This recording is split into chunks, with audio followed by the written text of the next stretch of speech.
Hey, yo, what up? Welcome to the Overtime Sports Radio Show. It's your boy Tipsy. We're back this week. I got my man Rick with me. Rick, what's good? How's it going? Ain't nothing, man. Chilling, ready to get this show started. And I got my man Jaeson on the line. Jaeson, say what's up. What's up, Tips? Ain't nothing, man. What's good with you? Same old, man. Yeah, I feel you on that. So we're gonna get the show jumping today. Basically, we got a couple of sports things to talk about, but the first thing I gotta talk about, as you know, we have some technical difficulties, which mostly is on me sometimes. I got a computer that's dumb. So today I got myself a brand new phone, which is fantastic and I love it. And if it was legal, I'd probably marry You probably marry LeBron first. it. Only if I get 50%. Wait, so what'd you get? Come on, let's hear it. So I got this Galaxy Note 2 from T-Mobile today, which may be the greatest phone ever made. I mean, like, come on now. there's What nothing. is it really that great? I'm going to be honest with you. All the endorsements aside from LeBron and from all these other people that are paid to do commercials for these phones, this phone really is basically almost like a small tablet. Like, it has a stylus, but the stylus, you really don't even have to really touch the screen in order to make it work. Also, when you're doing text messages, like if you can't type with the keypad on your, which for the text messages, you can take the stylus and actually write out your text. And as you're writing, it'll put the text into the little text box for you to send it off. You know, that thing's so overrated because no one knows how to write cursive anymore. Nobody learns writing You don't cursive. need Do you cursive. see it? Exactly. No one knows You how don't to need- write anymore. Everything's text and voice to text. Come on now. Yeah, I mean, you got the voice to text, you got all that. It has a ton of apps that are already on it, on top of what apps you may use. But I mean, it has like eye scan retina recognition to like instead of having like a instead of having to put in like a Secret password or code. something to unlock your phone, like you Snap. can It's James Bond like, right? yeah, you can do like a retina scan, like it's ridiculous. You know, the cameras are clear, the sound is loud. As you can tell, I'm using it right now to do the show, and it sounds really good. Like I don't hear any breaks from anybody Wow, you're coming in when very everybody's clear. talking. I'm very impressed. It's very clear. So the sound scale and everything is great. I love it. I've been playing with it for hours, and like I'm in love with it. Like I may go have sex with it later. So I got the iPhone 4S, right? And I want to know, what is that phone going to do for me that my phone doesn't do for me now? I mean, that thing, I mean, how big is the screen? I mean, does this even fit in a pocket? I mean, can I you even mean, take it around or? it can fit in your pocket, but you probably want to get a case for this. Like it's a pretty good size, yo. It's almost like an iPad Mini. But that's what I'm saying, though. Isn't that too big? I mean, when you go to make a phone call, it looks like you're like, putting out a solar panel up against your face or something. I mean, Tipsy, I That don't may be understand this, man. this Come thing is on, man. amazing. You know This what I'm thing is saying? amazing, man. Look, you don't understand because you have an iPhone, and for starters, you have an iPhone 4, which means you're already behind the curve. So 4S, 4S, you have, 4S. but I just bought my wife the iPhone 5 today, so you're behind. Well, I The don't have five is out. what did you So, just say a minute ago before we went on air that she's having issues with it already? but she's technologically deficient, so So that's am a whole nother thing. It doesn't I. matter what phone I give her. I give her a flip phone and she'll struggle. So it doesn't matter. Jason, what, help me out here, man. I mean, this thing. I mean, Jason, what kind of looks like, phone are you rocking? yeah, Wait, what's that? What kind of phone do you have? you got a flip Man, phone. I'm on a old slide phone still, man. I'm like back in the Stone Age still. Said a He's like slide phone. he looks like Ben Slide in Black back there, pushing the little button, a little thing comes out, right? Yeah, yeah. My phone's it's old, man. I haven't upgraded now. I mean, I've had this phone for since 2000. But I hear you just fine. You're coming through loud and clear, brother. I mean, Yeah, I mean, you know, What cell phone company do you have? I'm gonna ride it till it dies on me, man. What cell phone company do you have? What's that? What Jason. cell phone company do you have? are you AT&T? You Verizon? What, Jason? Oh, Verizon. Verizon will give you a free phone if you take that shit in there. Well, I know. That's what I heard, man. Well, not if you Tell want. them that you need. Just show it to them, and they'll give you a free phone just on GP. If you want a money iPhone though, you got to pay $200, even with the free upgrade. Well, at T-Mobile, the iPhone 5 is $99. Look, I don't want anything that's endorsed by a bunch of pink stuff. You know what I'm saying? T-Mobile, everything's pink. I paid $200 for this for the Note 2. I bet you did. It's got like the screen is like 8 inches. You pay $200 for the stylus. Hey, the stylus. Every time you take the stylus, if you lose your stylus, like it can locate it. And oh wow, boy, I wish I had that feature. Hey, this stylus is like a small piece of equipment. People that own it have small pieces of equipment. No, I'm just kidding. No, I'm trolling a little bit. But this phone is great. My other phone sucked ass, and I was deeply disappointed with the other phone. And I had to get this. I had to get a new phone. Like I didn't have any choice. Tell me the truth. You got it because you thought LeBron James would come to your house and hang out with you now, right? I mean, if there was a contest to enter for that and get the phone, I entered the contest. That dude would be right at my crib playing 2K13. It doesn't mean that you're gonna have a great jump shot just because you got the phone like the man, right? Maybe if I tape it to my side. Look, if I got a phone that big, that thing better give me like a 12-inch schlong on side of everything. Motherfucker better hook me, baby. But this phone is amazing, yo. Like it's amazing. I mean, seriously, like I can't find anything wrong with it. I mean, it's big, but I mean it's big for a reason. Like it has a purpose. It's not just big just to make people go ooh. I think it's just gonna get old after a while. I mean, it was hard enough for me to get used to having this big. I got the what's the outer box, the big case, because I owned my first iPhone for about a week before I broke the screen on it. I work in retail, so that's my day job, and it's like freight, moving crap around all day. You're bound to bump into something. And of course, the screen's the first thing to go. So it took a while for me to get used to this outer box being hanging off my hip. But man, I don't know, something that big. What's that screen? Is like a 6-inch screen? It's like 6 inches. Jesus Christ, I couldn't do it, man. And I have to get one of those cases. Like I have to get one of those soft leather cases, like that flip. This phone change, I automatically have to like start talking and dressing like Carlton Banks when you get this phone. It's that sophisticated. It's that sophisticated that it has to change your whole lifestyle. Like, 1 minute you're in there, you're like, yo, I need the Galaxy Note 2.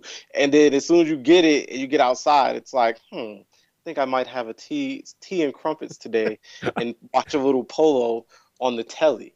I hope like it's that sophisticated. You gonna start listening to the same music and dancing like him?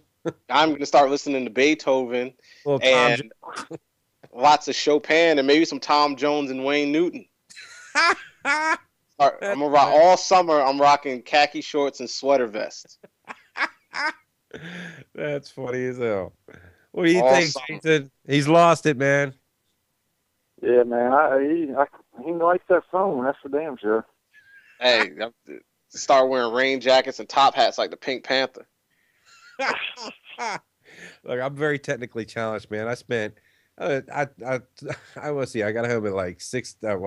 I started working on this thing about 6:30, trying to be able to record some of these conversations, to start doing the old podcast here from the house. And 2.5 hours later, 3 hours later, excuse me, and I still can't record anything. So luckily you're even talking to me, let alone being able to work a phone like that with a little Jimmy hat and a little kickstand and everything else.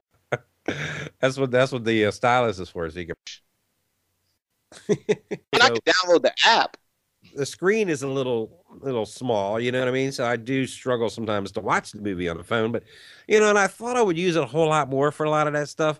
But to be completely honest with you, if either I'm looking at Twitter, I'm sending a text, or I'm checking the latest sports, that's pretty much it. That's all I use it for. Everything else, I mean, I might, go to Fandango and book a movie or something on here, but but the other stuff, like, maybe a YouTube video here and there if I saw something I wanted to show somebody, but I don't use half the apps. I probably got 100 apps on this damn phone. I might use 3 of them.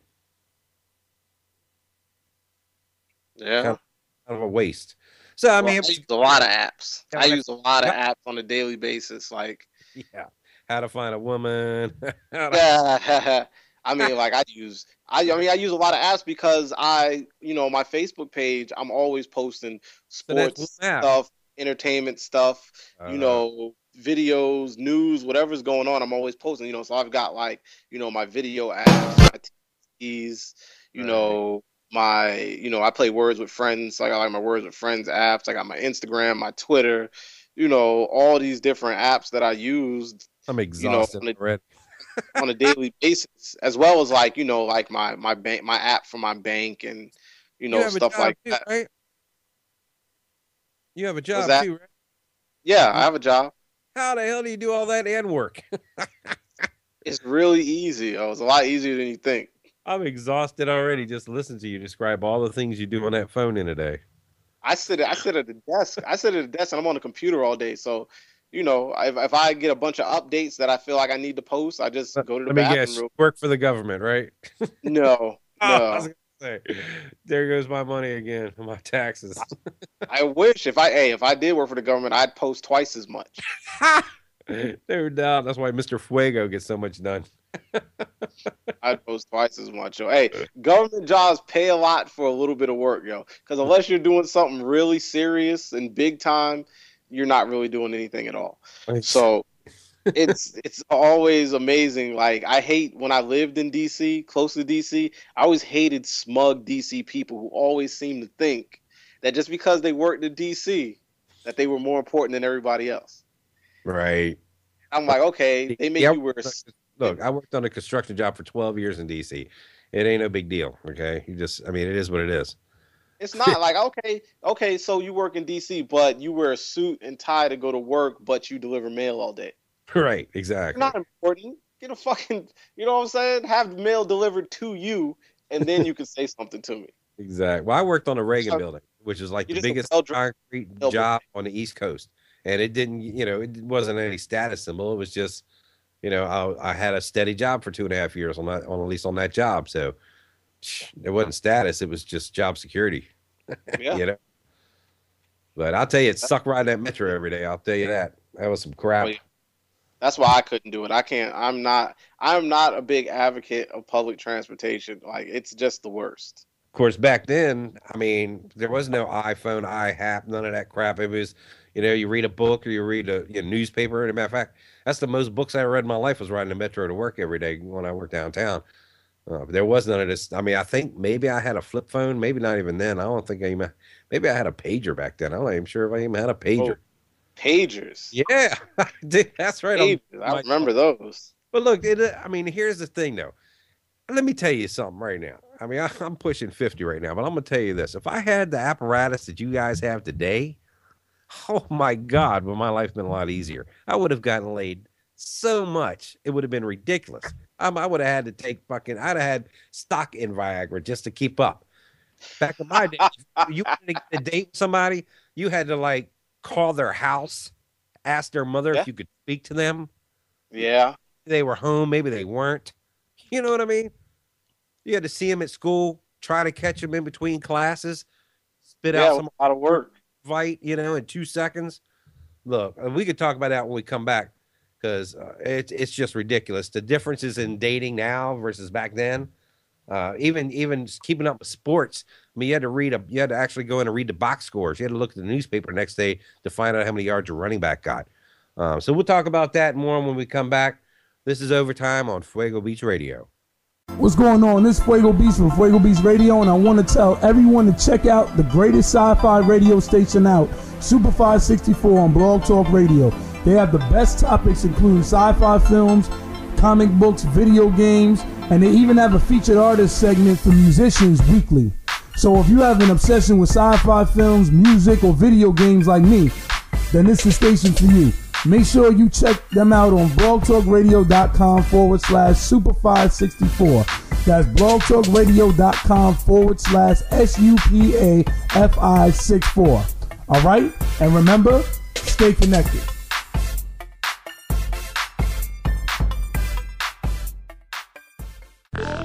You're listening to Fuego Beats Radio, the #1 online talk radio station.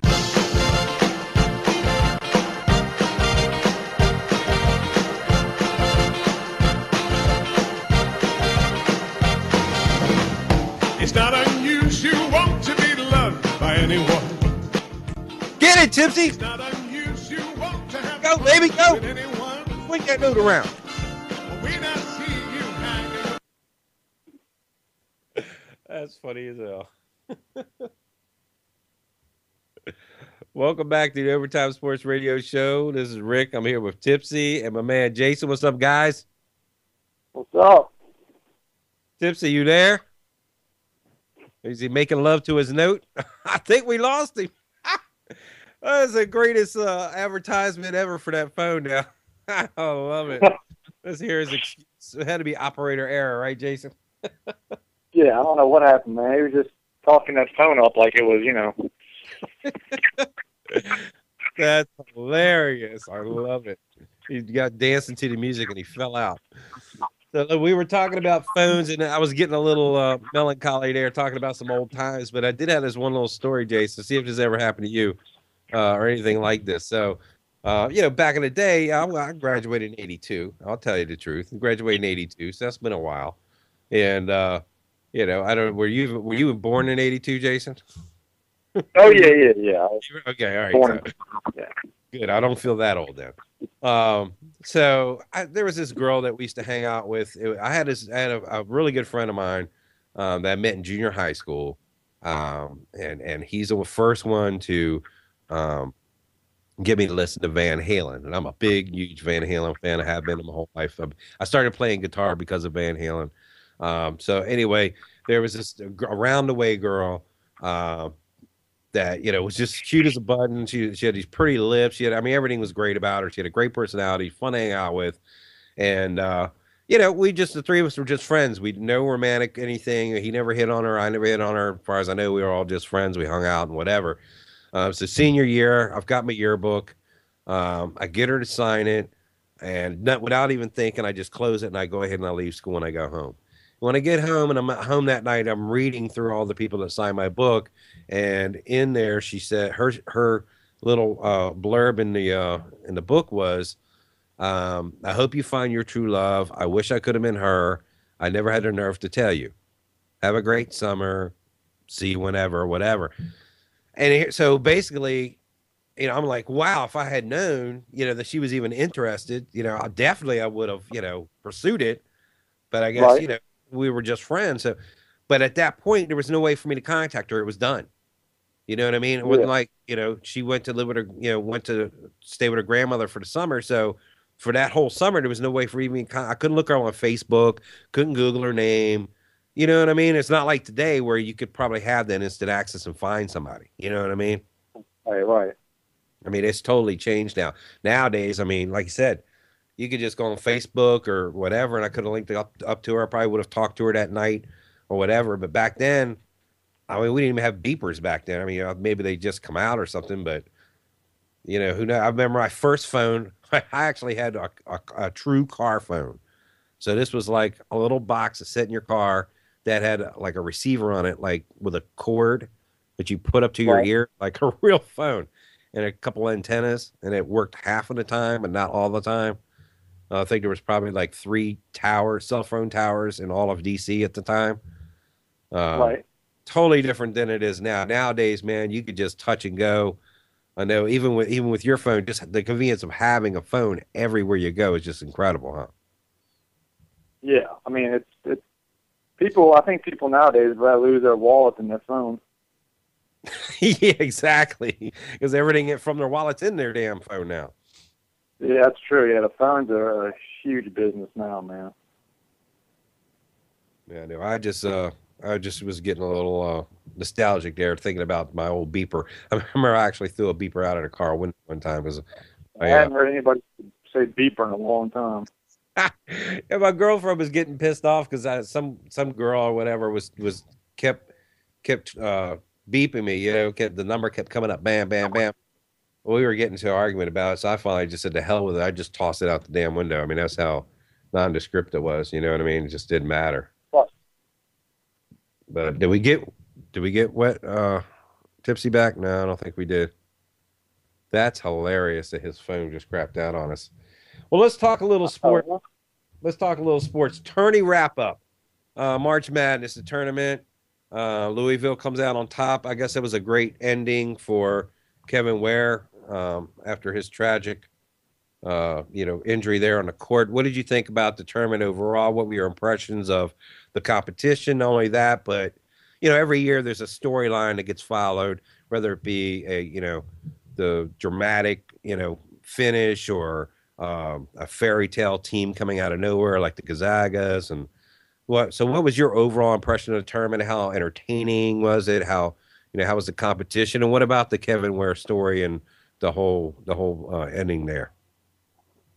I thought the whole tournament in general was great.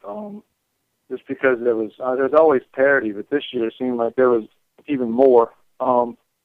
Just like the Florida Gulf Coast was a real good story. They had so many lower seeds that ended up making it pretty far. I was kind of pulling for Louisville just because of the Ware kid at the end, but I thought the tournament in general was great, man. A lot of very entertaining games. I mean, it's fun to watch every year, but this year was the best I've seen in at least the last 4 or 5 years. I mean, even the championship game was even pretty entertaining. Usually, championship games kind of hit and miss, but I thought it was an awesome tournament, man. I enjoyed it. And it was weird because we ended up, what was it? There was like a 9 seed in the Final Four, right? Yeah. And Wichita State really should have beaten Louisville. Yeah. They had the whole game until the last 3 minutes. Yeah, that was crazy. And then usually when you see something like that go that far, they usually get blown out. But it was very competitive all the way to the end. I thought, like you said, the parity made for a really good tournament. And that's just, now we're talking about technology.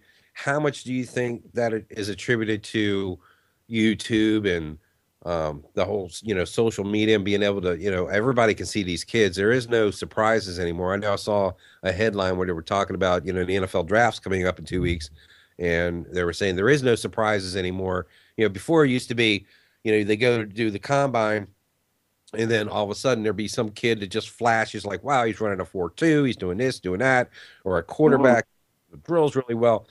I mean, with the social media and with how, accessible everything is today, there's really no surprises anymore, is there? No, not at all. I mean, it almost happened this year. I think it's going to happen in the next year or two, where the 16 seed will finally be the 1 seed. I mean, Southern was in the game with Gonzaga till the end. I don't remember. I think that was another close one, but there's so much talent spread out now that it's really difficult. I don't think like a Florida Gulf Coast team no one had even heard of. Athletically, they matched up with a majority of the teams in the tournament. So I think it's yo. Are you back? Yeah, sorry about that. My mom called. I was trying to get her off the phone, telling her I was doing the show. Good thing we weren't the show or anything. Oh yeah, we were. I thought your new phone crapped out on you. That would have been a better story. Hey, trust me, if this phone would have crapped out on me, I would be livid. Well, we're in the middle of talking about the tournament. We're getting our final impressions on that from Jaeson there. But one thing I did want to ask you, both of you guys. So now with the Florida Gulf Coast, one of the things I had heard is, obviously it's true, but one of the things they were talking about is that because they stayed together longer, because, when you get these one and dones now with these big high profile colleges, you're dealing with, there's a big development difference between a 19-year-old and a 22-year-old, you know what I mean? During that time, you could grow, 6-7 inches, gain 20-30 pounds. You've honed your craft against, quality opponents for a longer period of time. There's more gym time. So, you're comparing just plain raw talent to a team of people that have been together for 3 or 4 years, some of them. How much does that attribute to what you said, Jaeson, earlier, that the possibility of a 16 seed beating a 1 seed, the 1 seed being made up of all these, sophomores and juniors and freshmen coming in, or just phenoms, going against the Florida Gulf Coast, where, they don't get any time until they have a chance to shine in the tournament.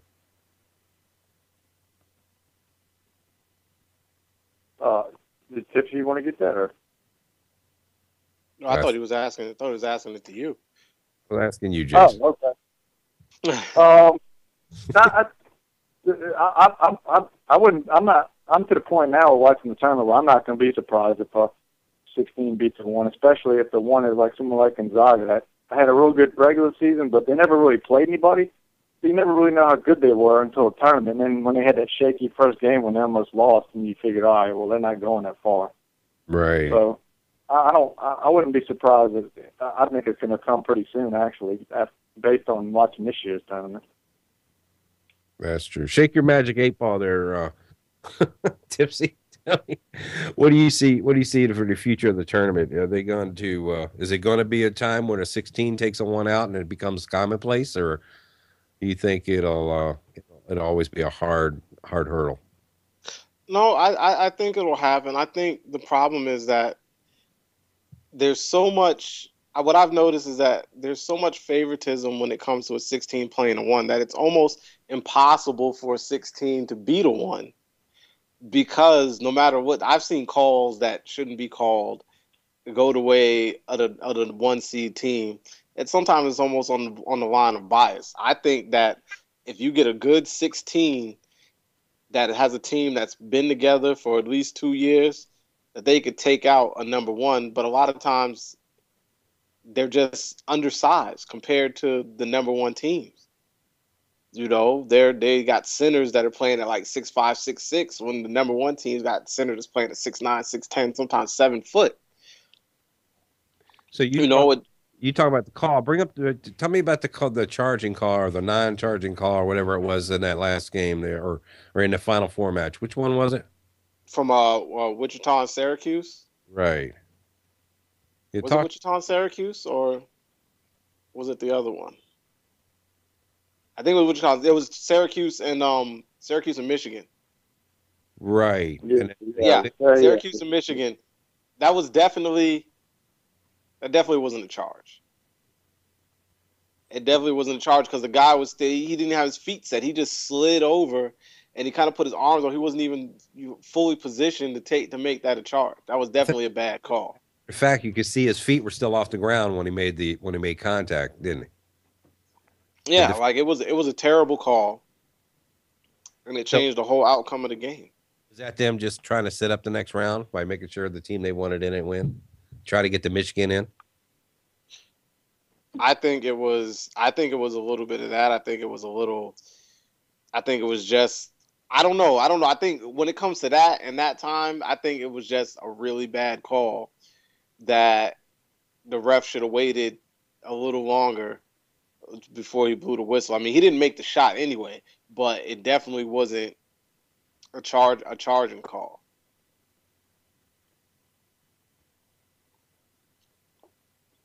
Yeah, that's true. Sorry, I have my mute on here.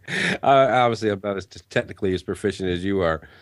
So run us through what happened here. So mom calls you. Okay, I'm very fascinated by this. So you got the phone, you get the thing, you get the little thing comes on. It says mom's good. So how does the conversation go with mom? Mom, I'm doing a show. I can't really talk right now. little bit of that, a little bit of just trying to answer some quick questions, but trying not to be like, okay, you got to get off the phone right now. Not to be rude to mom.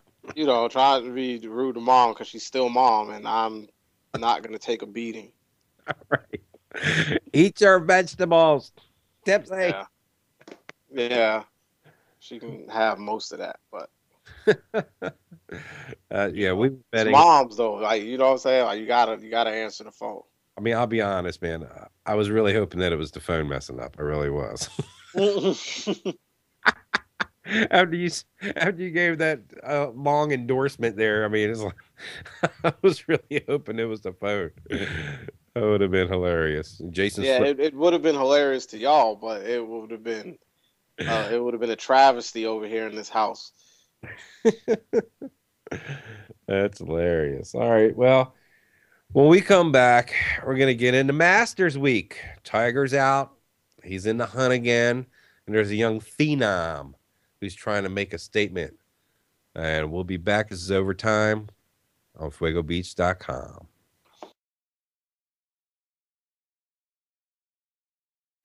Log in, FuegoBeats.com, YouTube, Mr. Fuego Beats. Welcome back to the Overtime Sports Radio Show. It's your boy Tipsy. I got my man Rick here and my man Jaeson. What's up, y'all? What's up? All right, now we're back from break, and we're going to talk about first. We're going to talk about this teenage phenom at the Masters named Ting Lang Ting something. I don't know Wong. who. Ting Ling Wong, I think is his name. Ting Ling Wong. That's a tongue twister. Ting Ling Wong. Chinese. And we're going to talk about him because it's significant. He's a 14-year-old eighth grader from China who just made the cut at the Masters today. He was born Jeez. October 25th, 1998. Same year I got my first 98. foot. I got socks older than this guy. I think I still have a Yankee hat from 1998. Like, He's 10 back from the lead, plus 4. And that's with a one-stroke penalty on hole 17, where he was penalized for slow play. And I didn't get to see it. I didn't get to see the coverage on that one. I don't know why, but apparently he was, impeding the golf tournament. He was a little too slow at getting set and hitting the ball, so they gave him a one-stroke penalty. So actually, at this point he should be at plus 3. And just to give you some of the names, not that any of you would know all of these names, but he's beat out, or is either tied or has beaten Lucas Glover, Bubba Watson, who was the winner last year, Y.E. Yang, Mike Weir, Ian Poulter. I mean, these are multiple. Patrick Harrington, Tom Watson, Craig Sadler. I mean, these are tour winners. Ben Crenshaw, who was the coach for the at the Davis Cup. I mean, these are some big names, and this kid just comes out there, and it totally doesn't affect him. He's averaging a little over 275 yards off the tee, which is ridiculous. And he's made the cut at the Masters. Unbelievable. So what do you think? The Chinese machine is fast to work here. What do you think? I think you might be worried about getting caned if he doesn't at least make the cut before he gets back to China. He must have got 2 to get his yardage. I mean, this is very amazing for a lot of reasons. One, he's 14, which is just ridiculous. And the fact that he can drive the ball 275 yards and that he's ahead of so many other significant golf stars, we'll say, is definitely, it's nothing to sneeze at. He has a chance here. He's not going to win, but he has a chance to really, do something significant. And I think the reason he's playing at a decent level is because he doesn't really have anything to lose. He's 14. Well, he may have plenty of chances to come back and to come to the Masters, and play. He's got a lot of room to grow. So the fact that he's here now and he's doing as well as he is all just a plus. Well, his father is a doctor back on the mainland China. Of course he is. And basically, so he's got the money just to fly him around. Plus the fact that he has been here for the last 3 weeks doing practice rounds at the Masters. Now, of course, they must have connections to a member there in order for him to play it, because it is a private club that did just admit its first female member, Condoleezza Rice. That's a whole other subject. But so yeah, apparently his father has been funding this, and he's pretty either gotten some really great tutors, or he's just got some phenomenal genes, because at age 14 to be able to do this, ice water veins. Can you imagine? Jaeson, you were competing, at some level at age 14, but can you just imagine the pressure that kid's under and the stage that he's? This is, millions upon millions of people are watching this event live, and not to mention the crowds that are following him around. That's pretty daunting. Yeah, I haven't. I haven't seen him play. I hadn't watched the Masters or anything, but just listening to a 14-year-old doing that is it's pretty amazing. I don't. He must have ice water running in his veins, because he's but to be under that kind of scrutiny and pressure at that age in front of the whole world, man, that's pretty daunting, man. So you look at his scorecard. Round 1, he had 1, 2, 3, 4. He had 5 bogeys, but he also had 4 birdies. So he comes in at 1 over for the round, but then round two, he ends up with 3 bogey 75. Really should have only had 2 bogeys because that last one there was for a penalty for slow play. So just phenomenal. If he could have snuck a couple of birdies in there, I mean, this kid could have actually been competing. I mean, he could have been competing for the Masters at age 14. It's just ridiculous. What the hell are they feeding him over there? I don't get it. It's the training and discipline, yo. You ever seen a Chinese cheerleading team? You see how precise they are? Like, I mean, it's all about precision and focus and just discipline, yo. Like, that's what they do. Like, go on YouTube one time and look up Chinese cheerleading team and watch how crisp every move they do is. It puts them to shame, puts the American teams to shame. Like, he's putting these grown men to shame with the discipline that he has at such a young age. Well, Tiger was kind of the same way when he came into it. I mean, he was relatively young coming in and winning his first Masters. And right now, Tiger's at -3, which puts him 3 off the lead. He did hold a part of the lead at when it was back at 5 under. I think he was on the 14th hole. And he made an errant tee shot, basically put it in the rough a little to the left-hand side. And he was able to get it out into the fairway pretty nice after that. But then he goes and he's going over shot. He's taking a shot over the water. He hits on the green. The ball hits the flagstick and then goes into the water. I mean, the most unluckiest shot you can imagine. But he's Tiger. So what does he do? He puts the ball back down and he stiffs it within 1.5 feet of the stick on the next shot. I mean, anyone else would have been completely unnerved at that point. I mean, that's just bad luck. I mean, it hits how you can't be any better than hitting the damn stick. But, it's just unfortunate that it bounces off and goes into the water. So he's got to take a penalty. But then to come back and stick it, within 1.5 feet and just walk out with a bogey was pretty phenomenal. So he lost some ground. He actually would have been, all things being equal, he would have been in second place, tied with Freddie Couples and Mark Leishman. But he ends up at -3, well within striking distance. 2 more rounds to go. Tomorrow they'll tee it up again, and then Sunday for the final. And then should be very interesting. Of course, the names on the top of the leaderboard: Jason Day, Freddie Couples, Angel Cabrera, Jim Furyk. I mean, these are all household names. Adam Scott, Jason Duffner. It's nice to see the Americans getting back into it. You got 4 out of the top 7 are Americans. In years past, you might see 2 or 3 in the top 10. So it's nice to see them coming back and getting back into that. So good thing. So let's move on now. I want to talk about this Knicks thing that you were talking about earlier, Tipsy. Tell me about this the Knicks winning streak.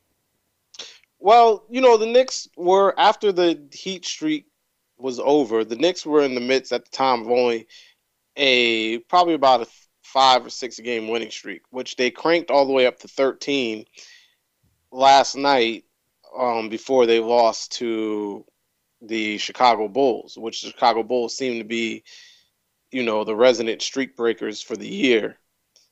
They broke the Knicks, they broke the Heat streak, they broke the Knicks streak. But it's significant for a reason, because they did it. They won basically playing a one-dimensional style of basketball, which was just give Carmelo Anthony the ball and let him shoot.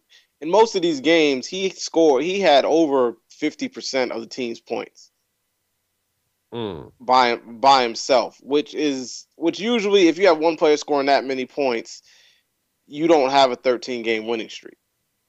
So, the Knicks were playing pretty good defense along the way, which kind of helped them. But it made me think about it, because Carmelo Anthony is not a team player. He's a Carmelo Anthony player. And if everybody else can try to do a little bit to win the game, then he's okay with that, rather than being a full-on, all-around basketball player. He just scores, and that's all he puts on display. He's leading the league in points per game at 28.7. Yeah, but he's not. He's doing that, but, I mean, he's doing it at the risk of potentially, I mean, they were a few games in there, like, they could have lost 13 in a row instead of winning 13 in a row. The way that they were playing, because they were basically just allowing him to do whatever he wanted. You know, he's not a high assist guy.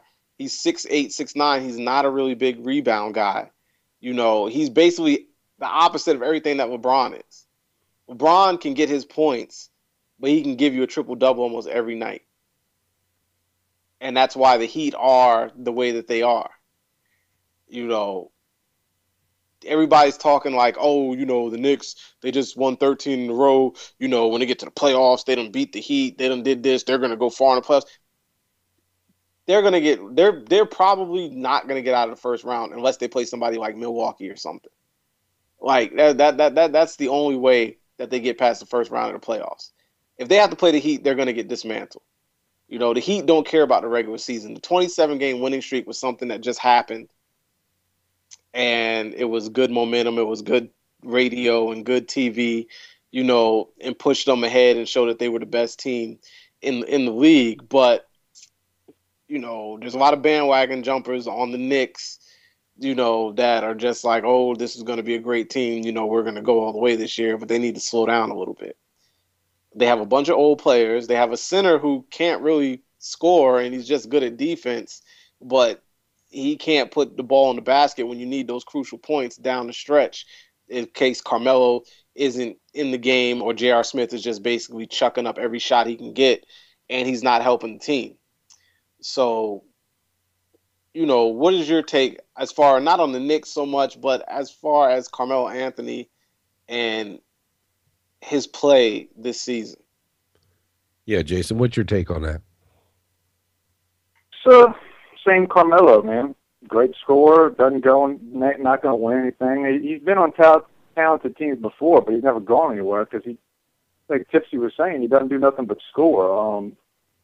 I mean, he's a great scorer. I mean, that's really all you can say about him. I mean, the Knicks fans, but more Lakers fans in particular, always get to me because NBA wants the Knicks and Lakers to be so good because they're the biggest markets. But all these people are talking about, oh, I want to see the Lakers in the playoffs. Well, if they make the playoffs, they're going to get crushed in the first round. And the Knicks, they might, like Tipsy said, they might, if they get a good matchup in the first round, win, but they're not going deep in the playoffs.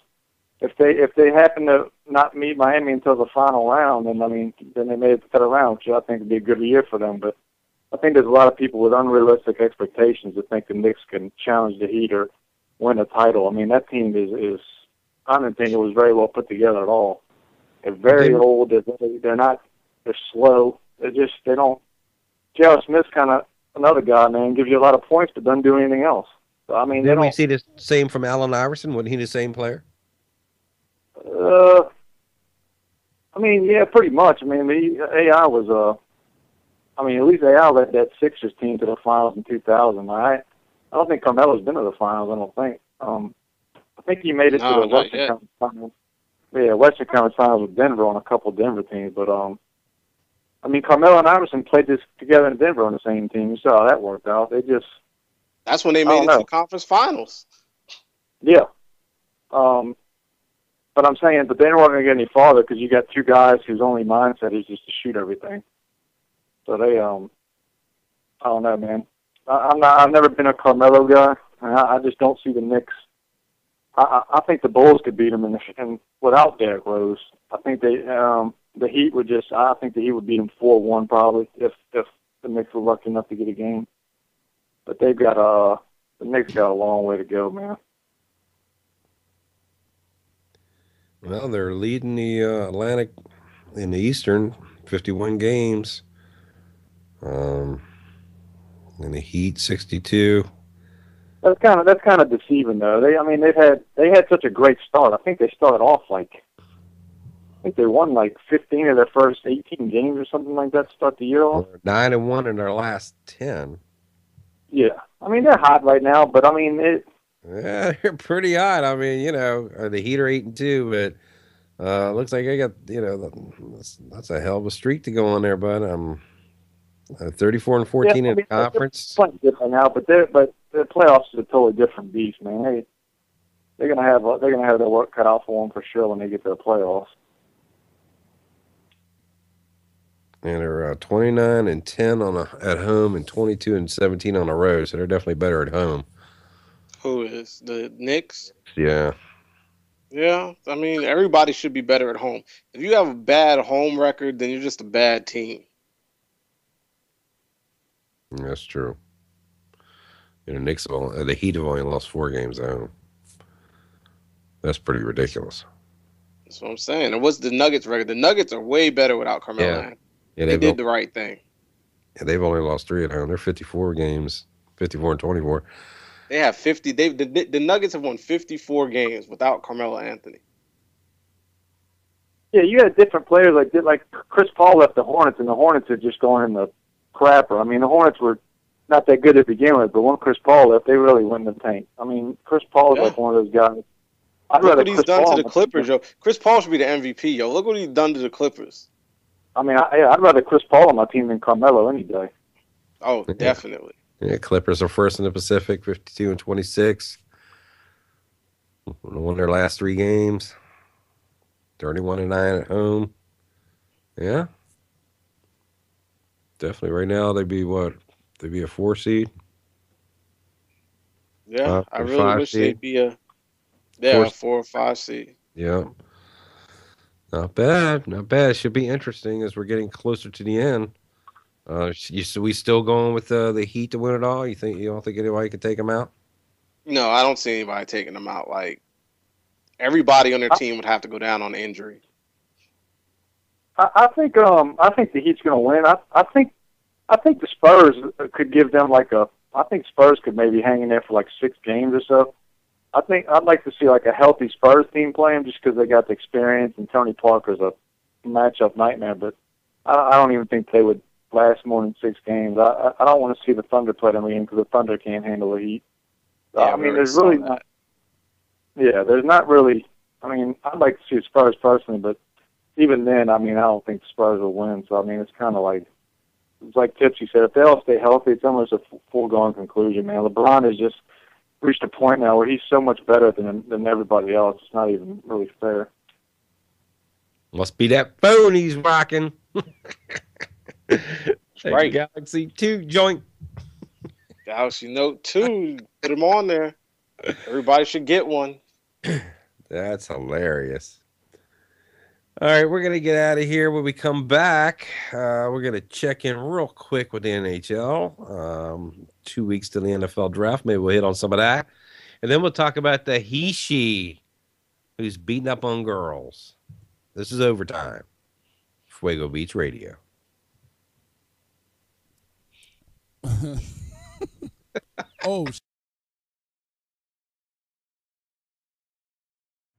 Hello again. This is Anthony Ramirez from Ramirez Internet Solutions. Right now we are in the season of launching a new division of our business called RewardWatcher.com. RewardWatcher.com is an avenue for businesses and consumers to buy and sell all their goods and services at affordable rates. Right now this service is available to the DMV area only, but the more it grows, the more we plan on expanding up and down the East Coast and eventually west. Right now we are in the introductory phase of RewardWatcher.com, so if you sign up now, your listings will be free all the way until March. Also, we will be beginning an initiative program for our users. For every paid listing that you bring to us, you will receive a month of free listings. To learn more or to post your listing, please visit www.rewardwatcher.com.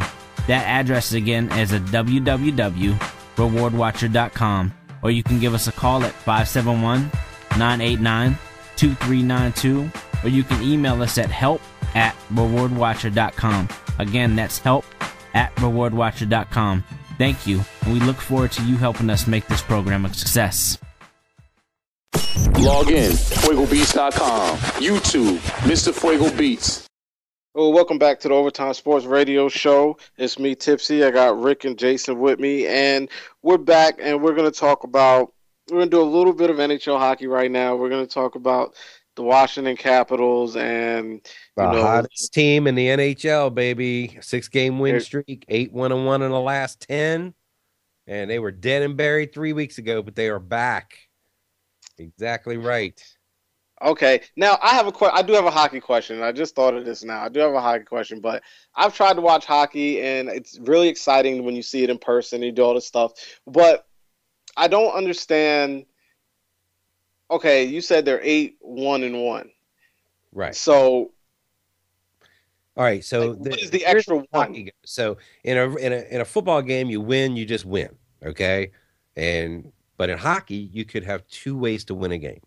You could win it in regulation, which gives you 2 points, or you could win if it's a tie after regulation, then you go to a shootout, where they basically give each team a chance, one player, one-on-one against the goalie.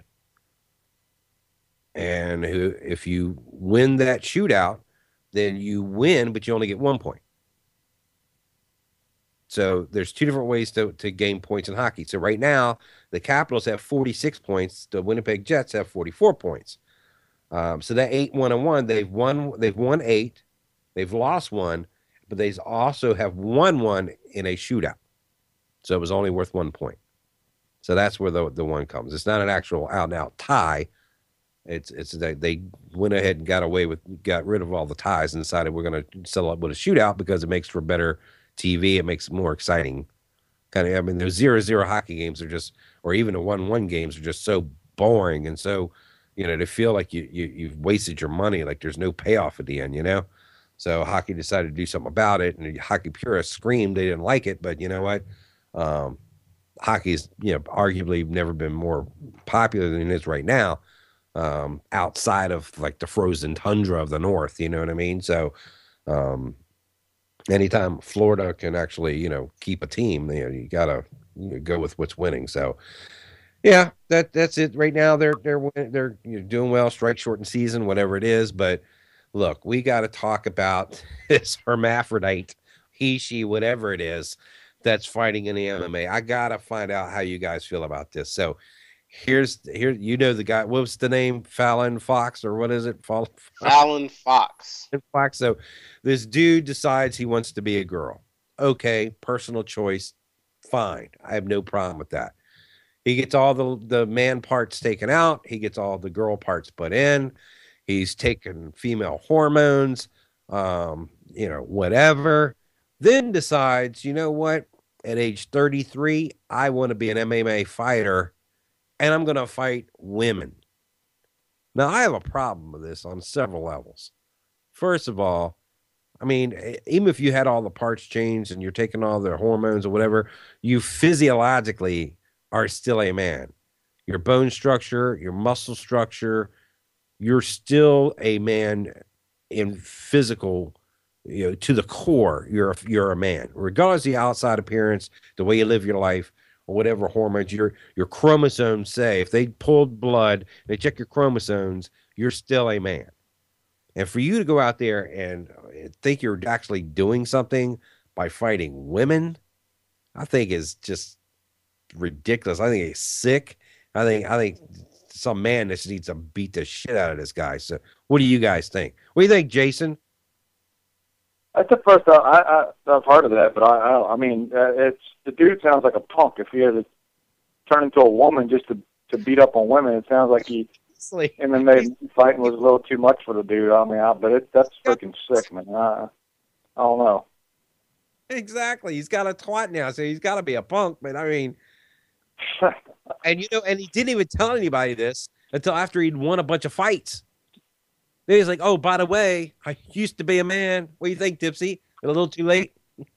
Wow. That's a little too late. And it's just ridiculous. Like, you're a dude that you obviously, like Jaeson said, you couldn't cut it fighting regular MMA. But you want to be an MMA fighter bad enough that you had this sex change. And you figured that, oh, well, if I become a woman, then I could fight female MMA. And I'll be stronger. Like you said, with the genes, I'll be stronger.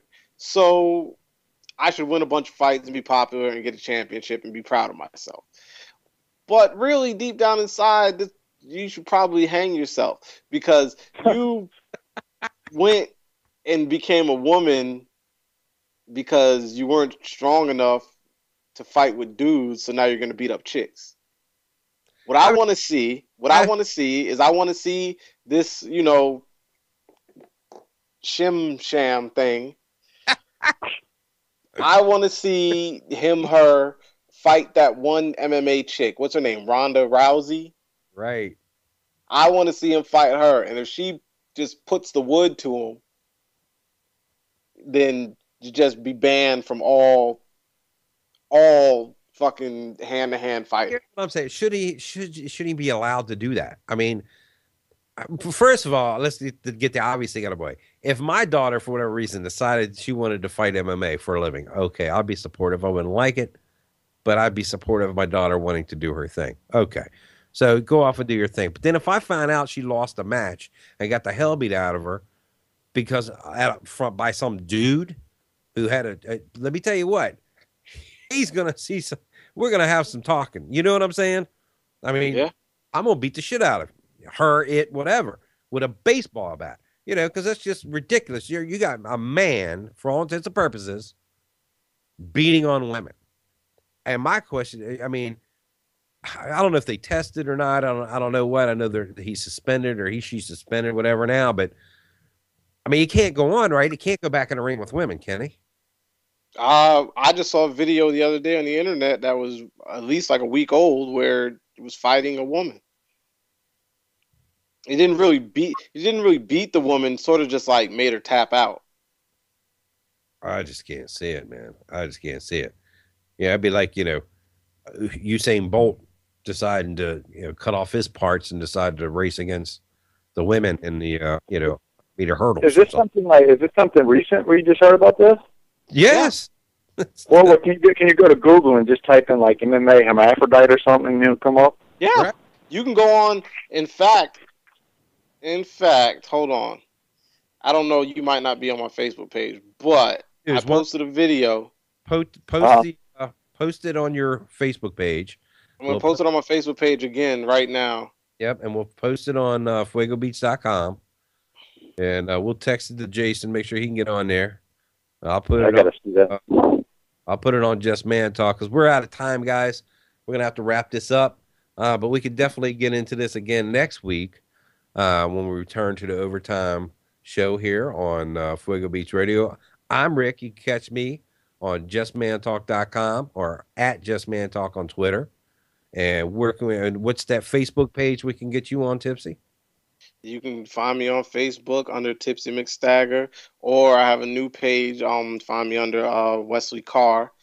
Also on Twitter at King5950, and follow my Instagram. There's also King5950. I got a lot of good stuff going on there. News, pictures, videos, whatever's going on in the world today, I usually have it. So make sure you check that out. Also, you know, get your stuff. Check out that jsnlonline.com, you know, for the newest gear and everything like that. So, and don't forget where I'm at.